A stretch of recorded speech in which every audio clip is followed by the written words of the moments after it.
বাংলাদেশ ব্যাংকে প্রতিষ্ঠানটির সাবেক এবং বর্তমান কর্মকর্তা কর্মচারীদের ফ্রিজ করা লকার খুলতে দুদক অভিযান পরিচালনা করছে। দুদকের একটি টিম এই অভিযান পরিচালনা করছে। দুর্নীতি দমন কমিশনের সন্দেহ এসব লকারে গোপনে বিপুল পরিমাণ অপ্রদর্শিত অর্থ সম্পদ মজুত রয়েছে। মূলত কেন্দ্রীয় ব্যাংকের কর্মকর্তারা লকারে তাদের সম্পদ রাখতে পারেন। যেসব সম্পদ বাসায় রাখা ঝুঁকিপূর্ণ কিংবা ডাকাতির ভয় আছে, মূলত সেই সব সম্পদই সেফ ডিপোজিট হিসেবে সিলগালা করে কেন্দ্রীয় ব্যাংকে রাখা হয়।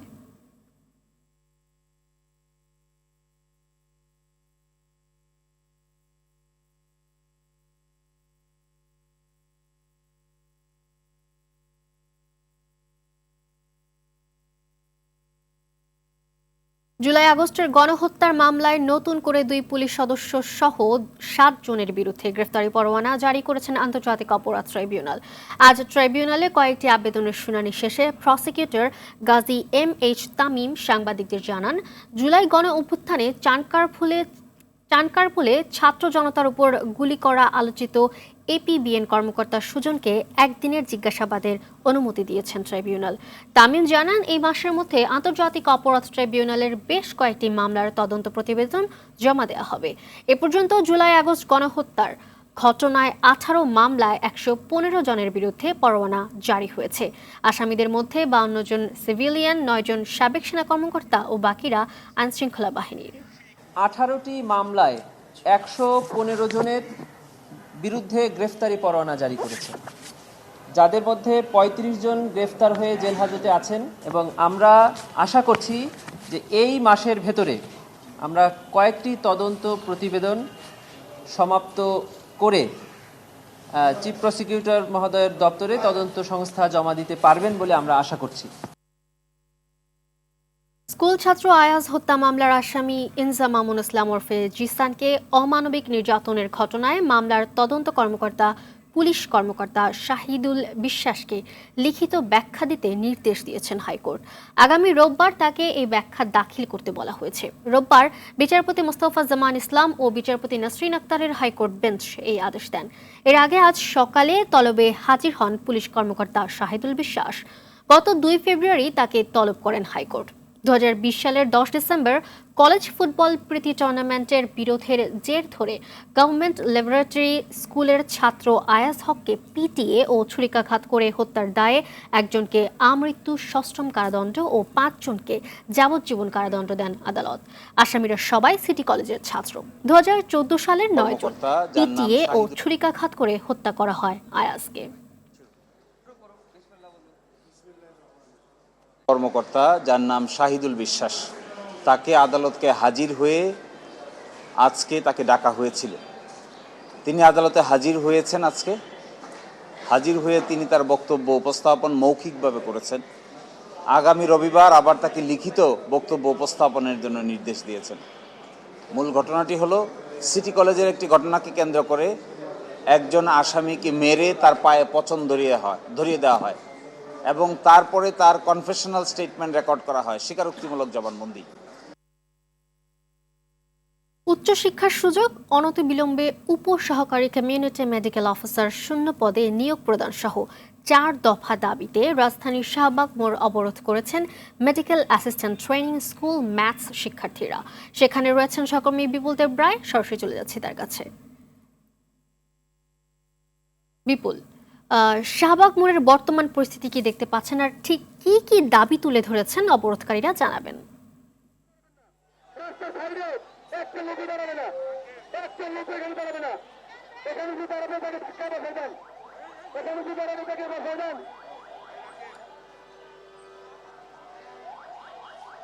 মালিহা, আসলে মেডিকেল অ্যাসিস্ট্যান্ট স্কুলের শিক্ষার্থীরা বেলা 11টা থেকে কিন্তু অবস্থান নেই এবং আমরা দেখেছি প্রথমে তারা শাহবাগের মোড়ের যে এলাকাটি রয়েছে সেটি তারা দখল করার একটা চেষ্টা করেছিল, অর্থাৎ তারা অবরোধের যে বিষয়টি সমস্ত রোডগুলো ব্লক করে দেওয়ার একটা চিন্তা ভাবনা ছিল। কিন্তু আমরা যতটুকু জানতে পেরেছি তারা প্রথম দিকে কিন্তু শাহবাগের যে সড়ক অবরোধ করার যে বিষয়টি ছিল সেখান থেকে আসলে তারা পেরে উঠে নাই, অর্থাৎ প্রশাসনের পক্ষ থেকে ব্যাপক হারে তাদেরকে বাধা দেওয়া হয়েছে। রয়েছে। সেই ক্ষেত্রে তারা যে শাহবাগের যে মোড়টি রয়েছে সেটি ব্লক করতে না পারলেও তারা এখন অবস্থান নিয়েছে জাদুঘরের সামনে, এবং আমরা যতটুকু দেখতে পাচ্ছি সেটা হচ্ছে টিএসসি হয়ে শাহবাগ মোড়ে যে গাড়িগুলো আসবে সেগুলো শুধুমাত্র যান চলাচল বন্ধ রয়েছে, অন্যান্য রোডের যে গাড়িগুলো সেগুলো চলাচল রয়েছে। এবং আপনার মাধ্যমে জানিয়ে দিতে চাই সেটা হচ্ছে এই শিক্ষার্থীদের যে 4টি দাবি, সেই দাবিগুলো মেনে না হলে 2টা নাগাদ আবার তাদের পুনরায় আরেকটি কর্মসূচি ঘোষণা করবে। আমরা যতটুকু জানতে পারছি যে তারা আগেও একই বিষয় নিয়ে অর্থাৎ 4টি দাবি নিয়ে আন্দোলন করেছিল, স্বাস্থ্য মন্ত্রণালয়ের কাছে তাদের দাবিগুলো পেশ করেছিল, কিন্তু স্বাস্থ্য মন্ত্রণালয় 7 কর্মদিবসের মধ্যে তাদের দাবিগুলো মেনে নেওয়ার একটা আশ্বাস দিয়েছিল, কিন্তু সেই কর্মদিবসে তারা যখন আশ্বাস বাস্তবায়ন হয়নি সেক্ষেত্রে তারা আবারও কিন্তু এই রাজপথে নেমেছে। এবং আমরা দেখেছি যে শিক্ষার্থীরা শুধুমাত্র ঢাকার না, বিভিন্ন জেলা থেকেও তারা এসেছেন, এবং এই যে ম্যাথসের যে শিক্ষার্থীগুলো তারা একভাবে জড়ো হয়ে তারা আবারও শাহবাগে মোড়ে আসছেন। এবং আপনার মাধ্যমে জানিয়ে চাই তারা আর কিছুক্ষণ পর অর্থাৎ 2টা নাগাদ তাদের নতুন করে কর্মসূচি ঘোষণা দেবে। তবে সেই কর্মসূচির মধ্যে আমরা যতটুকু জানতে পেরেছি সেটা শাহবাগের থেকে তারা সচিবালয়ের দিকে যাবে, অর্থাৎ তারা যদি সরকারের পক্ষ থেকে তাদের দাবিগুলো মেনে নেওয়া হয় তাহলে তারা সচিবালয় ঘেরাও কর্মসূচি দিবে এবং সেই সাথে আমরণ অনশনের একটি কর্মসূচি ঘোষণা দিবে, এমনটাই আমাদেরকে জানিয়েছেন। তো মালিহা, এই ছিল সর্বশেষ তথ্য। ধন্যবাদ আপনাকে। নির্বাচন কমিশনকে এতদিন রাজনৈতিকভাবে নিয়ন্ত্রণ করা হয়েছে, তাই গত 3টি নির্বাচন সুষ্ঠু ও নিরপেক্ষ হয়নি, এমন মন্তব্য করে রাজনৈতিক দলগুলোকে উদ্দেশ্য করে প্রধান নির্বাচন কমিশনার AMM নাসির উদ্দিন বললেন, কমিশনকে স্বাধীনভাবে কাজ করতে দিতে হবে, তাহলে একটি স্বচ্ছ ও নিরপেক্ষ নির্বাচন জাতিকে উপহার দেওয়া সম্ভব। আগারগাঁও নির্বাচন কমিশন ভবনে RFED আয়োজিত সাংবাদিক Hossain Zaker best reporting award অনুষ্ঠানে এই কথা বলেন তিনি। এ সময় প্রিন্ট, ইলেকট্রনিক ও অনলাইন ক্যাটাগরিতে 3 সাংবাদিককে বেস্ট রিপোর্টিং অ্যাওয়ার্ড দেওয়া হয়। অনুষ্ঠানে 4 নির্বাচন কমিশনার ও নির্বাচন কমিশন সচিব উপস্থিত ছিলেন।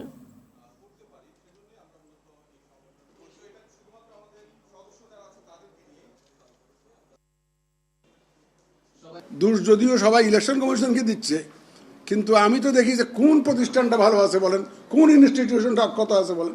প্রত্যেকটা যেখানে যাবেন আপনি, যে ডিপার্টমেন্ট আপনি যান না কেন, all the institutions are rotten now. Why? Again, that issue you have to raise because of the politicalization of the all institutions. যতদিন পর্যন্ত আমরা এই politicization of the institutions না বন্ধ করতে পারবো ততদিন কিন্তু আমাদের আর মুক্তি নাই রে ভাই। জাতীয় সংসদ নির্বাচনের প্রস্তুতি সম্পর্কে জানতে নির্বাচন কমিশনের সঙ্গে আজ বৈঠক করবে বিএনপি।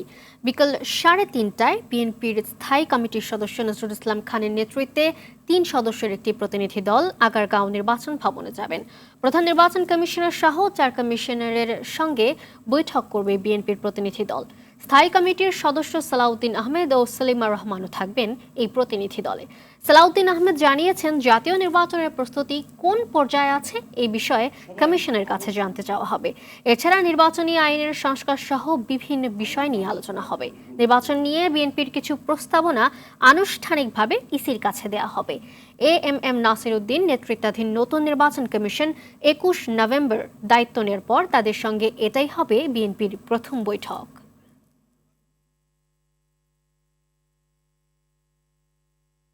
নির্বাচন নিয়ে যদি কেউ তালবাহানা করে তাহলে পালানোর জায়গা পাবে না বলে মন্তব্য করেছেন বিএনপির স্থায়ী কমিটির সদস্য গয়েশ্বরচন্দ্র রায়। সংস্কারের নামে ভোটার তালিকায় বয়স কমানোর প্রস্তাবের সমালোচনা করে তিনি বলেন, ইউনূস সরকারের কোনো উদ্দেশ্য আছে কিনা তা খতিয়ে দেখা দরকার। সকালে জাতীয় প্রেস ক্লাবে এক কর্মশালায় গয়েশ্বর এসব কথা বলেন। 6 মাস পরে এসে 32 নংয়ের বাড়ি ভেঙে ফেলা রাজনৈতিক সংস্কৃতি পরিবর্তনের বিরুদ্ধে। এতে আওয়ামী লীগই লাভবান হবে। ভারত বিরোধিতা করলেও বর্তমান সরকারের অনেকেই সে দেশে সকাল বিকাল যোগাযোগ করছে বলে অভিযোগ করেন তিনি। অন্তর্বর্তী সরকারের সমালোচনা করে তিনি বলেন, জনগণের মনে করে নির্বাচনের আগে রাজনৈতিক দলগুলো যে প্রতিশ্রুতি দেয় ক্ষমতায় গেলে ভুলে যায়, তাই সবার আগে জনগণের মাঝে আস্থা ফিরিয়ে আনতে হবে। আমি বলতে পারি এক কথায়, মোটা তাজা করা হয় কোরবানির হাটে নেওয়ার জন্য। দয়া করে আপনারা আর কাউকে কোরবানির হাটে পাঠানোর চেষ্টা না করে সময় মতো যৌক্তিক টাইমে নির্বাচনটা দেন, সবাই সেলিউট জানাবে। বাংলাদেশ ব্যাংকের কর্মকর্তাদের সুরক্ষিত বা সেফ ডিপোজিট ৩০০ লকারের মধ্যে বেশ কিছু লকার খুলতে রাজধানীর মতিঝিলে প্রতিষ্ঠানটির প্রধান শাখায় গিয়েছেন দুর্নীতি দমন কমিশন দুদকের ৮ সদস্যের প্রতিনিধি দল। সেখানে রয়েছেন আমাদের সহকর্মী মাইদুর রহমান রুবেল। সরাসরি চলে যাচ্ছে তার কাছে। রুবেল, লকার খোলার কার্যক্রম শুরু হয়েছে কিনা জানাবেন এবং আরও জানাবেন যে দুদকের কর্মকর্তারা ছাড়া সেখানে আর কাদের উপস্থিতি লকার খোলার সময় উপস্থিতি আছে। যে মালিহা, আসলে আপনি যেটা বলছিলেন, এখানে ৩০০ লকারের মধ্যে বেশ কিছু লকার খোলার অনুমতি মিলেছে। দুদকের কর্মকর্তারা এবং আইন শৃঙ্খলা রক্ষাকারী বাহিনীর সদস্যরা মূলত লকার খোলার কাজটি করছেন। গণমাধ্যম কর্মীরা বাইরে অপেক্ষা করছেন। গণমাধ্যম কর্মীদের এখনও ভেতরে প্রবেশ করার অনুমতি মিলেনি। যতটুকু শুনতে পেরেছি, তারা লকার খোলার পর সেখানে বাইরে এসে গণমাধ্যমের সাথে কথা বলবেন। আপনারা নিশ্চয়ই জানেন যে এর আগেও যে এসকে সুরের লকার ভেঙেছিল দুর্নীতি দমন কমিশন দুদক, সেখানে 3টে সিলগালা কৌটা খুলে ৫৫,০০০ ইউরো, ১,৬৯,৩০০ মার্কিন ডলার, ১ কেজি ৫.৪ গ্রাম সোনা এবং ৭০ লাখ টাকার এফডিআর পাওয়া গিয়েছিল। আপনারা নিশ্চয়ই মনে আছে যে সেই সংখ্যা থেকেই আসলে ধারণা করা হচ্ছে যে ৩০০ লকারের মধ্যে যেই সব লকার খোলার অনুমতি পেয়েছে দুদক, সেইখানেও গুরুত্বপূর্ণ সম্পদ পাওয়ার সম্ভাবনা রয়েছে। তাদের দুদকের ধারণা, বাংলাদেশ ব্যাংকের সাবেক এবং বর্তমান কর্মকর্তাদের মধ্যে কেউ এই সব লকারেই তাদের আসলে যে অবৈধ উপার্জিত সম্পদ সেইখানে তারা সংরক্ষিত রাখে এবং সেই কারণেই দুদকের এই অভিযানটি পরিচালনা করা শুরু হয়েছে। যে দুপুর থেকে 12টার পর থেকেই শুরু হয়েছে। দুদকের আসলে বেশ কয়েকটি টিম কাজ করছে।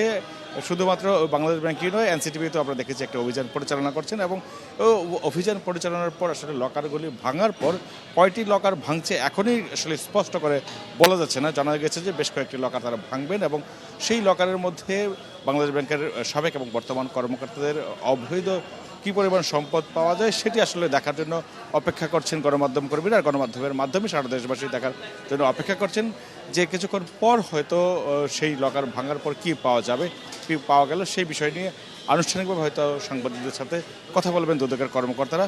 সেই লক্ষ্যেই আসলে দুদক বাংলাদেশ ব্যাংকের বাইরে অপেক্ষা করছেন গণমাধ্যম কর্মীরা।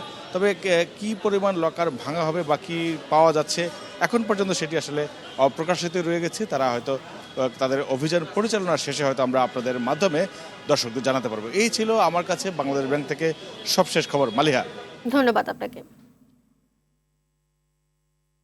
জনপ্রশাসন সংস্কার কমিশনের সুপারিশ, রাজধানী মহানগর সরকার, প্রাদেশিক সরকার ও জেলা পরিষদের বিলুপ্তির বিষয়কে ইতিবাচক হিসেবে দেখছে জনপ্রশাসন বিশেষজ্ঞরা। তবে প্রদেশ সরকার বাস্তবায়ন করতে সরকারি ব্যয় বাড়বে বলে জানালেন বিশেষজ্ঞরা। একই সঙ্গে মন্ত্রণালয় ও বিভাগ কমিয়ে দেয়া এবং উপসচিব পর্যায়ে পদোন্নতির সুপারিশ আরও যাচাই বাছাই করার পরামর্শ জনপ্রশাসন বিশেষজ্ঞদের। আতিকা রহমানের রিপোর্ট।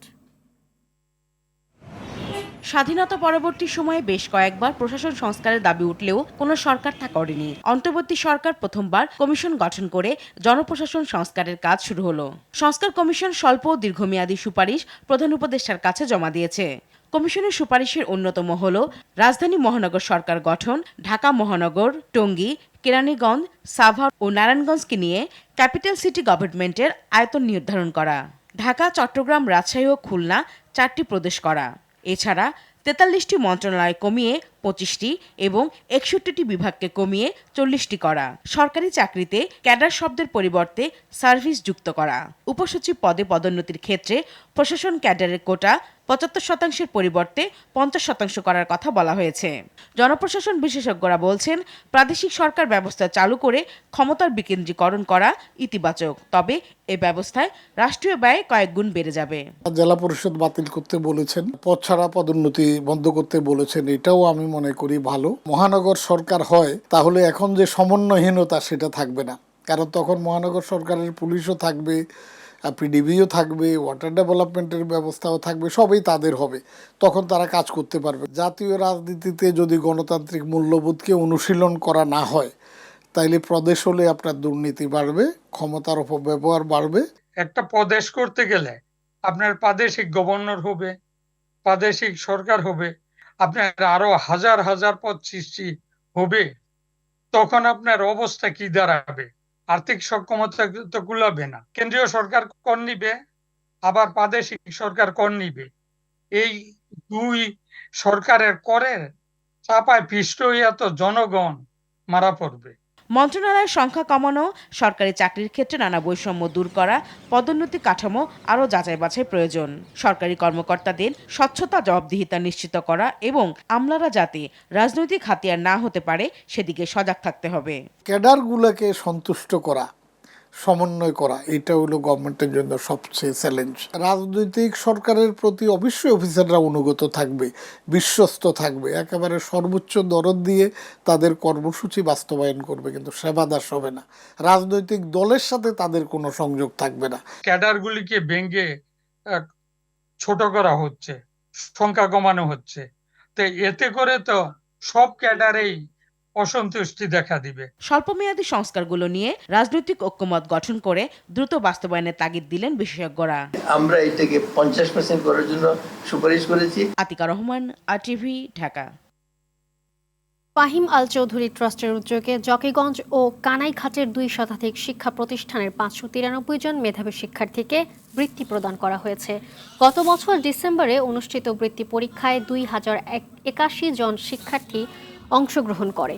তাদের মধ্যে মেধার ভিত্তিতে 3 গ্রেডের শিক্ষার্থীদের 1500, 2000 ও 2500 টাকা এককালীন বৃত্তি ও সনদপত্র দেওয়া হয়। অনুষ্ঠানে সভাপতিত্ব করেন ট্রাস্টের সহসভাপতি ATM সলিম চৌধুরী। প্রধান অতিথি হিসেবে লন্ডন থেকে অনলাইনে যুক্ত ছিলেন ট্রাস্টের প্রতিষ্ঠাতা ও সভাপতি ফাহিম আল ইসহাক চৌধুরী। হোয়াটসঅ্যাপে আপত্তিকর মন্তব্যের জেরে বরখাস্ত হলেন ব্রিটিশ স্বাস্থ্যমন্ত্রী অ্যান্ড্রিউ গুয়েন। শনিবার ব্রিটিশ প্রধানমন্ত্রী কিয়ার স্টারমার অ্যান্ড্রিউ গুয়েনকে বরখাস্তের ঘোষণা দেন। একটি হোয়াটসঅ্যাপ গ্রুপে বর্ণবাদী ও যৌন উত্তেজক বার্তা দেওয়ার অভিযোগ আনা হয়েছে অ্যান্ড্রিউ গুয়েনের বিরুদ্ধে। এছাড়া তার বিরুদ্ধে ইহুদি বিদ্বেষ ও উপপ্রধানমন্ত্রী অ্যাঞ্জেলিনা রাইডারকে নিয়েও অবমাননাকর মন্তব্য করার অভিযোগ পাওয়া গেছে। মন্ত্রিসভা থেকে বরখাস্তের পাশাপাশি লেবার পার্টি থেকেও বরখাস্ত করা হয়েছে অ্যান্ড্রিউ গুয়েনকে। ঘটনায় ক্ষমা চেয়েছেন অ্যান্ড্রিউ গুয়েন। বিপিএলে টানা দ্বিতীয় শিরোপা জয়ের উল্লাসে মেতে উঠতে চ্যাম্পিয়ন ফরচুন বরিশাল এখন বরিশালে। ওয়েলস পার্কের এই উৎসবে যোগ দিতে রোববার দুপুর 1টায় শিরোপা নিয়ে বরিশাল বিমানবন্দরে পৌঁছায় তামিম ইকবাল, মুশফিকুর রহিমরা। শিরোপা জয়ের উদযাপনকে কেন্দ্র করে ইতোমধ্যে বিমানবন্দরের আশেপাশে জড়ো হয়েছেন ভক্তরা। দুপুর থেকে শুরু হওয়া অনুষ্ঠানে থাকছে নানা আয়োজন। গেল আসরে চ্যাম্পিয়ন হওয়ার পরও এমন উৎসব আয়োজনের কথা ছিল দলটি। সেবার ভক্তদের হতাশ করলেও এবার বড় আয়োজন করা হয়েছে। গেল শুক্রবার বিপিএলে টানা দ্বিতীয় শিরোপা ঘরে তুলেছে দলটি। টুর্নামেন্টের ইতিহাসে তৃতীয় দল হিসেবে এই কৃতিত্ব অর্জন করেছে তামিমের দল।